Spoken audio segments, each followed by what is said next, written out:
Don't forget to go to ashkicking.com for pound the best home health and beauty fragrance products. Anything else you want to say to your fans, man? Man, shout out to Dante's Boxing Nation. You know, follow me on Twitter, Facebook, and Instagram, Earl Spence Jr., my whole name, and just look out for me. Yes, sir. Let me dig into your brain. Folks falling like rain.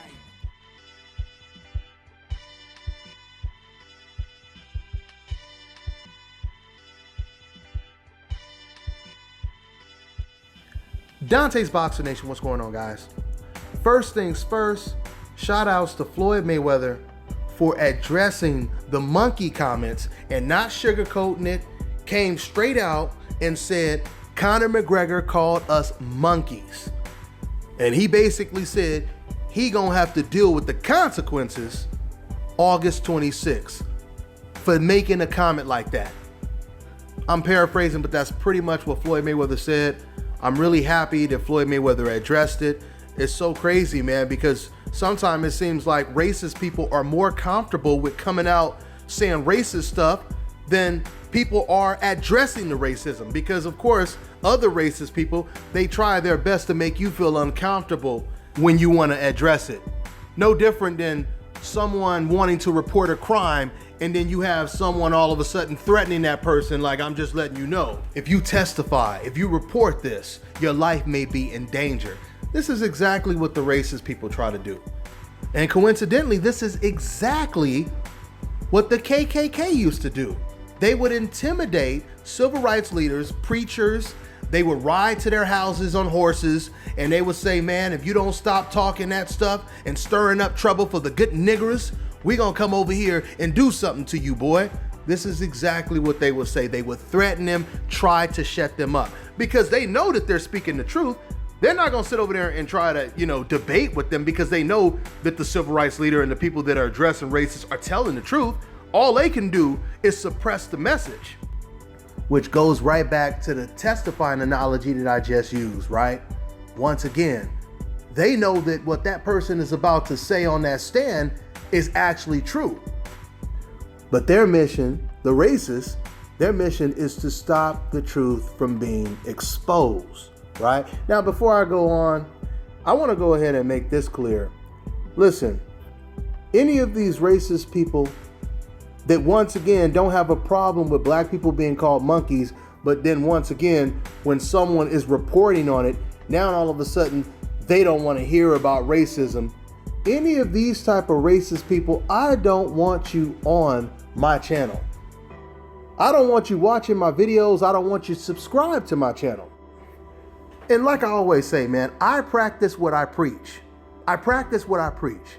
When Freddie Roach, for example, when he came out and he was saying racist stuff towards Mexicans, I didn't say, hey, I don't want to hear y'all crying. When he was, matter of fact, Freddie Roach, he said something racist about Mexicans and Jews. I made a video about it and I said it was offensive. I said it was racist, what Freddie Roach said. There are things that Donald Trump said about Mexicans and Jews. Now just imagine if someone actually got mad because Mexicans and Muslims were protesting saying it was offensive what Donald Trump said.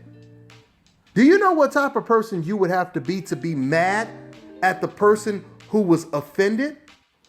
But you don't have a problem with the actual racist who actually said what they said? So once again, man, like I said, any person who would hear comments like monkey this or whatever, and you're in the comment section trying to defend someone calling a black person a monkey, yeah, man, I don't want you on my channel. I don't want your subscription. And you know what? Before I forget, I'm going to get on Stephen A. Smith as well. But let me go ahead and finish my point with these monkey comments. You know, something else that's really ironic with the monkey comments is, okay, you had Conor McGregor that came out with the monkey comments. And everyone, all these racist people, they tried to, of course, defend the racist monkey comments because that's what they always do. And then you have Mikey Garcia, who came out with the monkey Donkey Kong comments.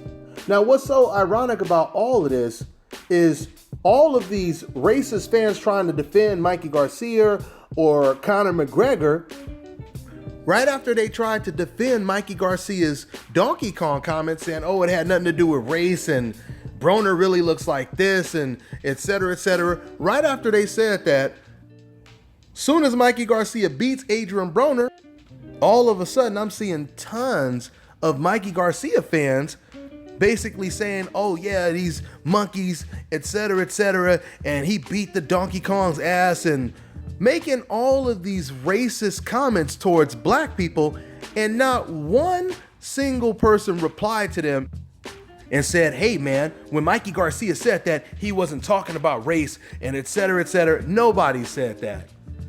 Whenever there was monkey comments towards black people, nobody said stop race baiting. Nobody said, hey man, I don't want to hear about race, I just want to hear about boxing. Nobody said that. This is how you really know that someone is a real racist. Because once again, if they have a problem with the person reporting the crime and they don't have a problem with the person committing the crime, then that is what you call someone that is racist, if we're using that analogy, right? You know, when it comes to Conor McGregor, people have to understand this. This is not the first racist comment that Conor McGregor has made. So if you really think about it, Conor McGregor has gotten a lot of passes. We didn't even address the racist stuff that he said about Nate Diaz, the racist stuff that he said about Jose Aldo, and in my previous videos, I put up the actual, transcript of what he said, his quotes and everything. I put it all up on, multiple videos. I'm not going to do it in this video, but there were a lot of things that he said that was racist then. And we didn't even talk about it, including myself, didn't even talk about it. And I was really hoping that Conor wouldn't, as they say, play the race card, because this is really what you call playing the race card. When you bringing up race for no reason at all. A reporter compares Conor McGregor to the Rocky Balboa character in Rocky 3. Now just think about this. You guys have to really think about how racist a person must be. When you think of a Rocky movie, who thinks about one comment where the uncle called black people dancing monkeys? When you think of Rocky, you think of Clubber Lang, you think of Rocky getting knocked out and coming back and avenging his loss, and you think of his trainer saying, you can't win. You think of all these scenes. You think of Clubber Lang training in his basement and calling out Rocky in front of his wife. These are the things you think about when you think of Rocky. You know how racist a person you have to be to only be thinking about the first thing that you think about when you think of Rocky is when black people were called monkeys in the movie.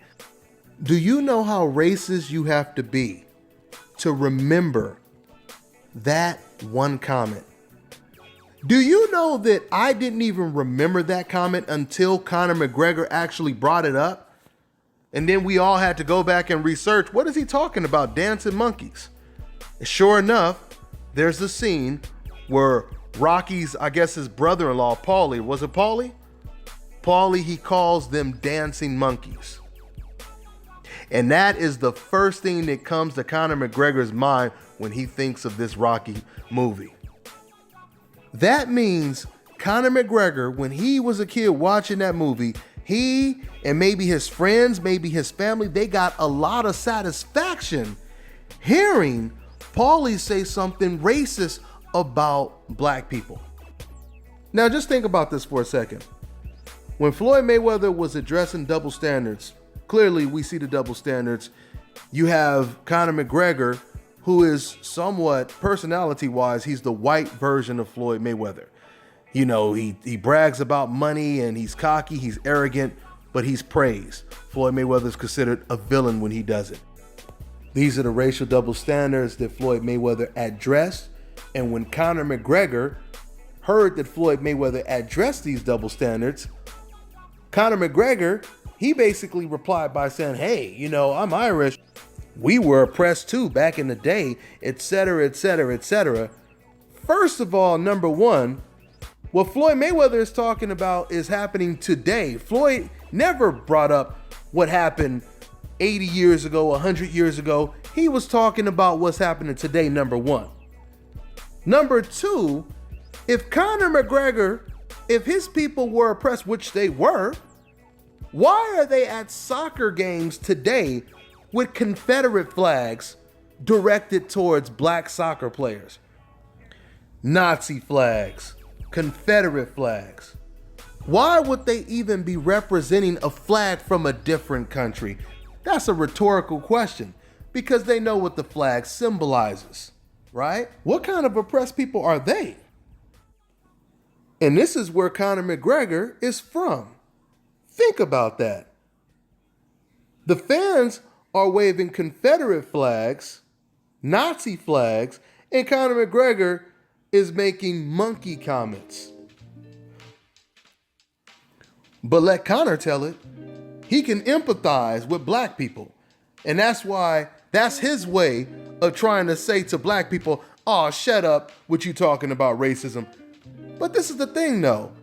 If Conor McGregor knows the history of Irish people being oppressed like blacks, how come when Conor seen the news of Irish people waving racist Confederate or Nazi flags, how come he didn't speak up against that and say, what's wrong with these Irish people waving Confederate flags and Nazi flags when our people were oppressed just like the black people were?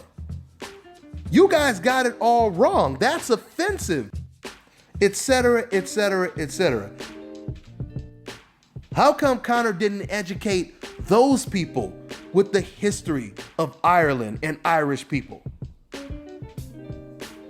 But when someone addresses racism, when a black person addresses racism, now you want to say, hey, shut up, because my people way back then were oppressed too. It doesn't make any sense. It doesn't make any sense. And all it really is a comfortable way for a racist person to remain being racist. Because like I always tell you guys, racist people, they want to be racist without the title that it comes with. In other words, they don't want it to be perceived as a bad thing when they're racist towards black people. Because deep down they feel, come on guys, we don't like black people. So it shouldn't be considered racist when you don't like black people. Now maybe if you don't like this race or that race, now that can be considered.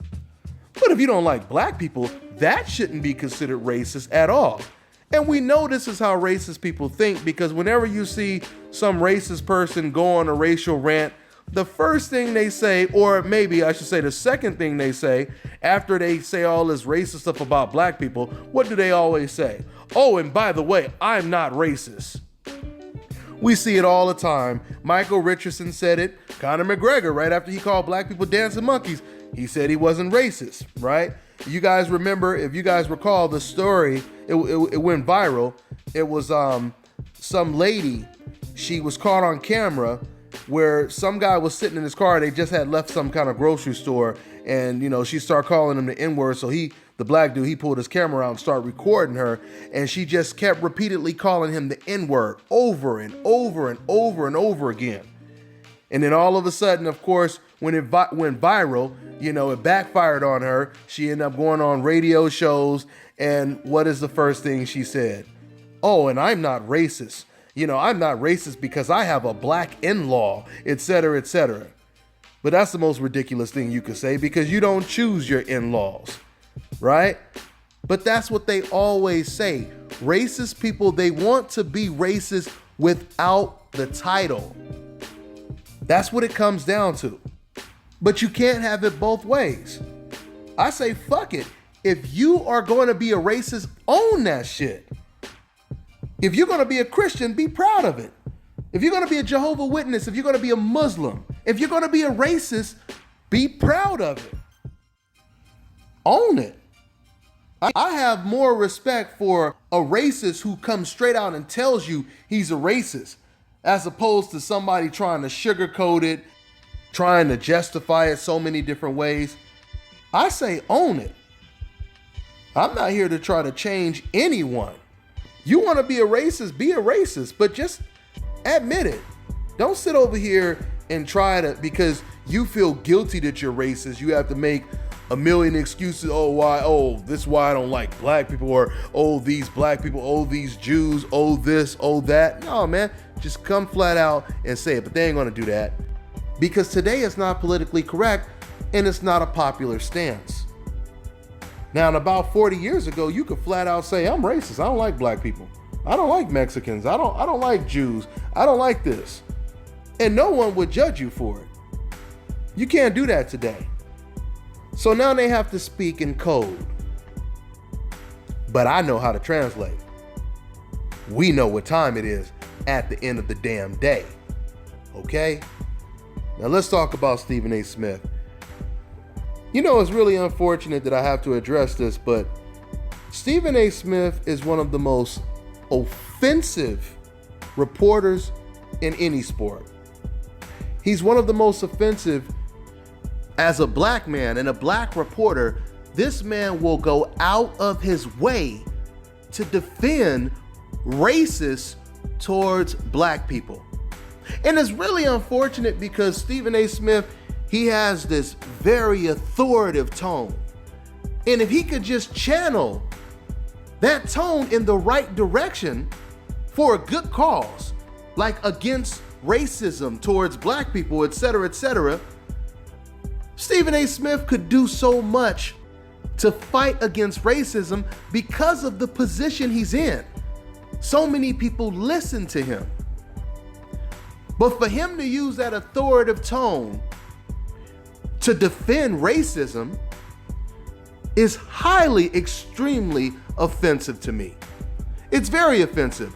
Let's go ahead and start with the fact that Stephen A. Smith, he's talking because he's the one that's interviewing Floyd Mayweather. Floyd Mayweather says he called us, that includes Stephen A. Smith, he called us monkeys. Conor McGregor called us monkeys. And what is the first thing Stephen says in response to that? He said, oh, I didn't know about that. I didn't know he said that. And Floyd said, yeah, he called us monkeys. Now, first of all, as a reporter, Stephen A. Smith, as a black reporter, how do you not know that Conor McGregor, in the biggest fight in quite some time, called black people monkeys? How did you not know that, number one? Number two, Stephen A. Smith, he's a liar because he just said, like about 2 weeks ago, he was defending Conor. When Conor came out with the monkey comments, when he came out with the dancing boy comments, Stephen A. Smith, he said, he basically said, I don't care what nobody say, he's not a racist. I wasn't offended with anything that he said, right? So you just said 2 weeks ago, he's not a racist, and no matter what he said, he's not a racist. And then when you talk to Floyd Mayweather, you say, oh, I didn't even know. I didn't even know he said that. Once again, if Floyd Mayweather is telling you he said that, how come you didn't say anything then?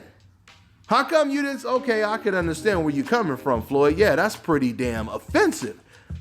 How come he didn't say that?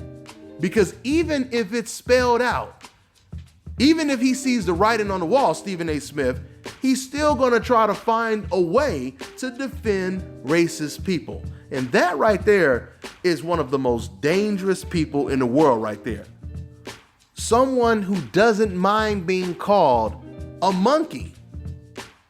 And they're gonna defend that person that called them a monkey by all means necessary.